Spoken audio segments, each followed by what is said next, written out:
was ook altyd iets op my hart. So vanaand wil ek vind julle iets baie spesiaals op die hart en ek sê altyd iets is baie spesiaals, want as ek dit sê, dan bedoel ek dit nog steeds opreg, al sê ek dit nou baie. Omdat ek stories vertel, moet ek 'n rekord hou van al my stories wat ek vertel. Anders weet ek nie of ek vir jou die storie al vertel het of nie. So alles word nou, jy weet, op rekord gesit.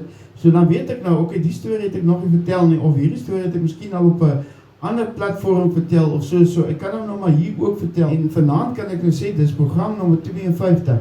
Nou 52 weke beteken, dit is nou presies 'n jaar gelede wat ek terug by jou stasie is. En is dit nie ongelooflik nie?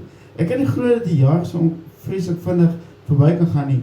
Die heel eerste storie wat ek nog vertel het, kort nadat ek toe nou teruggekom het, maar net voordat ek my vir die eerste keer weer sou uitsaai, het Roy so 'n plakkaat opgesit of 'n kennisgewing van Doppies is nou terug, en hy sê het ook sommer van die storie wat ek gaan vertel. Ek het nou nog die storie wat ek vertel het as van die bloedskenkeresies. Maar die bloedskenkeresies is nou daar op my YouTube kanaal, wat ek nou al 'n jaar terug daar gesit het, soos wat ek met jou stasie vertel het. So, ek dink ek het al ongeveer, as ek dit nou reg het, ongeveer 140 stories per jaar, en ek wil dan ook sommer vir Roy is en al die jou stasie mense en al die jou stasie luisteraars, vir julle almal baie spesiaal, baie dankie sê. Dis 'n voorreg om hier te wees, dis lekker om saam met jou te kan kuier.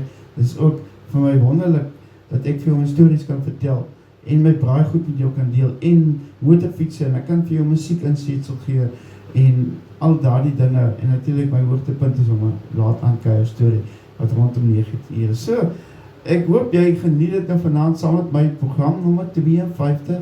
Is dit nie ongelooflik nie? En wie weet, dat moontlik nog 52 programme om te gaan.